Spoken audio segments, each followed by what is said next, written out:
Exactly 364 days, 21 hours, and 32 minutes ago, I was sitting in the exact same place as you, probably thinking the exact same thing as you. Man, I'm really hungry. Maybe I should have had an extra chimichanga before I showed up to this thing. But let me give you something else to chew on. A very popular pastor in California named Francis Chan once said, "Our greatest fear should not be of failure, but of succeeding at things in life that don't really matter." Let me repeat this for you one more time. Our greatest fear should not be of failure, but of succeeding at things in life that don't really matter. Today is an example of where you and your family can be excited about something that matters. Like my mom and dad, your parents have sacrificed not only their money, but their time to ensure that you received an education based on values of the Christian faith.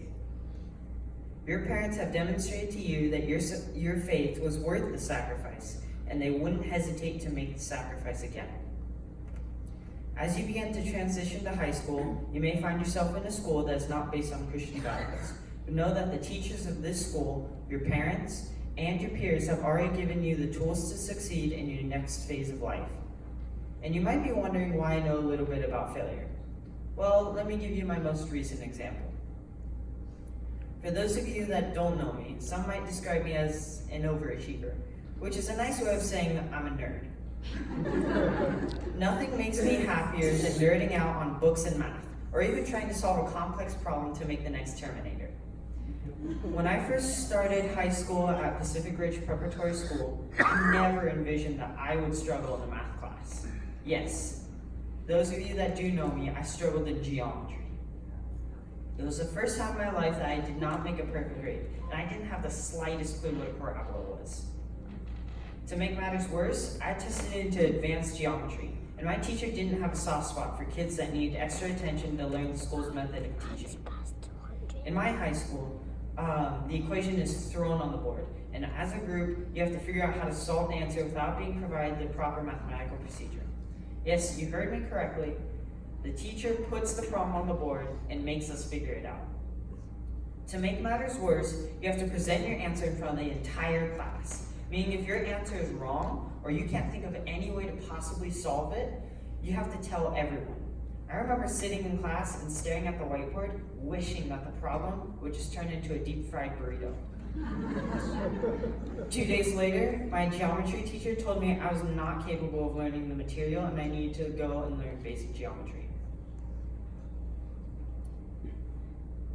He told me that I would no longer be in his class, and he was going to recommend that I would be downgraded to a basic math class. This is every overachiever's nightmare. They forgot how to be smart. This is the first time I had ever failed academically, and my faith was about to be put to the test. So, like any nerd would do, I decided to play the game by my rules. I had a meeting with my geometry teacher and told him I wasn't ready to give up on his class, even if he was ready to give up on me. I knew what my capabilities were, and I knew that I would work hard to prove him wrong. So, before I tell you how this ended, let me tell you a little bit about what I learned along the way. High school is like a video game. You have the big bosses to overcome, companions that you spend countless hours with, and many skills you have to unlock. This game is pretty tough though, so I have 3 main tips to help you out on your big quest to save the Mushroom Kingdom and not end up in the wrong castle. Number 1, I'm going to take a page out of Denzel Washington's speech, put God first. I'm going to say it again, put God first. You have all these people in Hollywood that makes millions and millions of dollars, some even billions. We look at that and we think that's the ideal situation, but these successful people will tell you that's not the case. In fact, the most successful people often admit to depression. I think the most prominent example is the tragic case of Robin Williams. He was a very successful actor, had fame, wealth, a family, but he faced his own demons and tragically ended up taking his own life. These momentary pleasures aren't going to cut it. Our relationship with God fills that void that we need to be happy. Here in a Christian school, it's easy to say that you're a Christian and you study the Bible every day. But in high school, those statements are going to be put to the test because it's your responsibility to follow up on those things. It's easy to read your Bible every day when it's a required class in the morning, but not so easy when the only time you can crack open a book is in your own free time. Christianity may seem like a bunch of rules and regulations and party pooping, but really it's our path to freedom and joy. This is the part of the game that's optional, the side quest. You can choose not to do it, but if you complete this task all the way throughout the game, you get the best rewards and loot you wouldn't otherwise get. Number 2, make good friendships. Now, most of you will be going to a school filled with people you already know. That's great, but relying solely on already existing friendships won't work out like you think. People can drift apart, and even the tightest of groups can fall out, like the Beatles. I'm not trying to be a Debbie Downer and say every friendship is going to collapse, and no one here will remember each other in a month. Who knows, maybe everyone here will be as good of friends as Rachel, Phoebe, Joey, Chandler, Monica, and Ross, right? However, making new friends and expanding the group isn't a bad idea.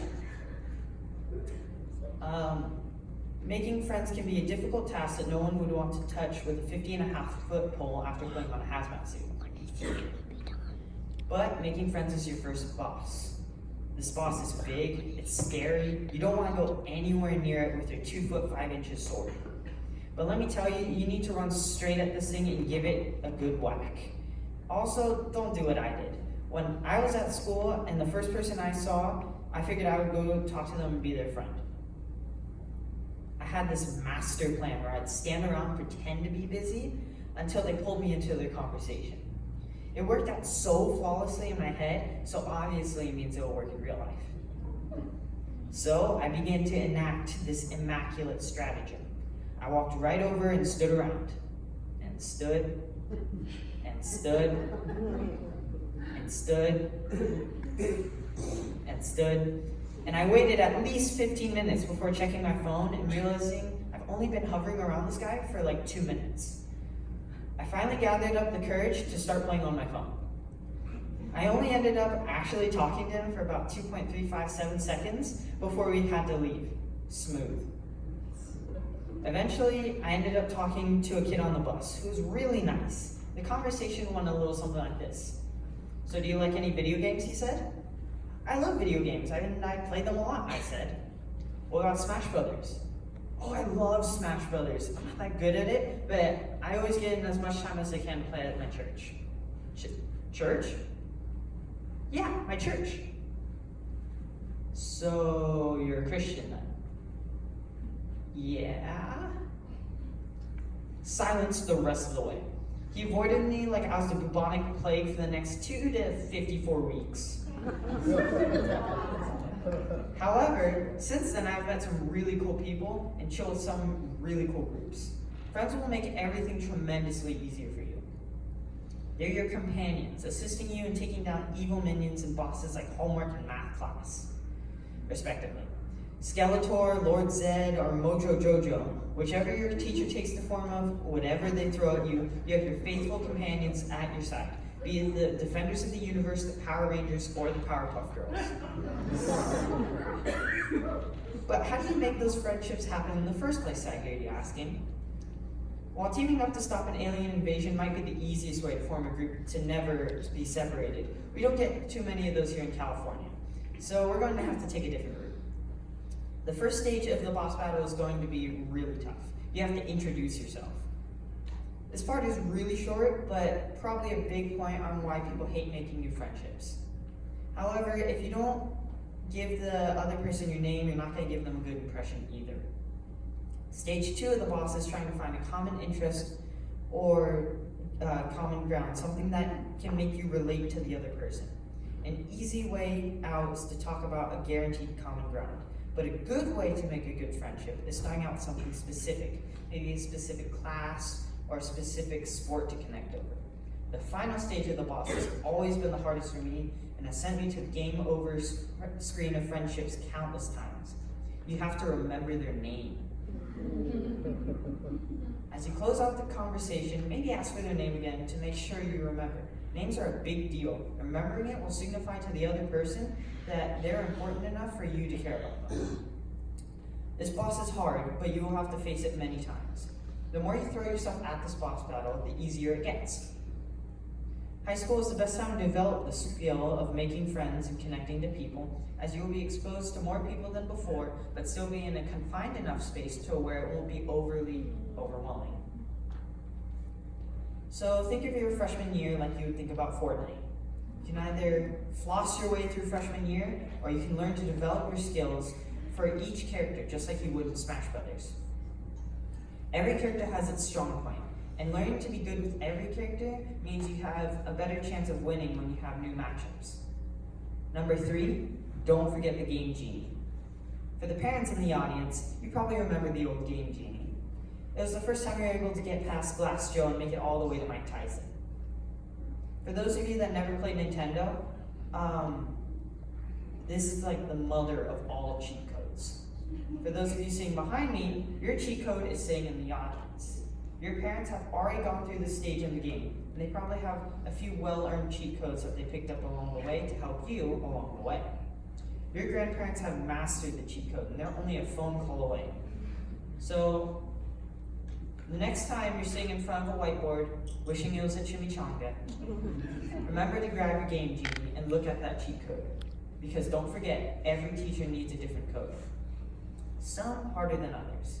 If you're scratching your head about the theory of evolution, and your teacher is preaching about Homo neanderthalensis, remember that there is a cheat code for that too. Don't be scared to have someone teaching you something different than your faith. As I stated earlier, your parents have made the sacrifice to prepare you for the next boss battle, and they have the cheat code to help you deal with it. So let's recap. 1, put God first in everything. Don't worry when someone has different beliefs than you. Show them God's love anyway. 2, make good friendships. You'll often find the people that are your best friends have the same values as you. Surround yourself with positive people, and never forget to reach out a hand to someone looking for a friend. Your parents will more than likely let you hang out with these friends if they know that they have the same moral compass. And 3, remember the cheat code. Your parents and grandparents are always there to help you. You don't need to figure out up, down, down, left, right, BA, select, start by yourself when they already have it figured out. And the last thing I'll leave you with is this. Remember that geometry class I struggled with? I finished in the top of my class, and there's a reason why. At night, I never forgot my faith. The closer I got to my knees, the louder his voice became. I made friends that helped speed up the learning process and found people to bounce ideas off of. And finally, I reached out to my parents for help. They had the cheat code, tutoring. So, thank you for having me here to share a little bit of my wisdom. Now, let's just get this party started and whack a few kids with a wooden stick.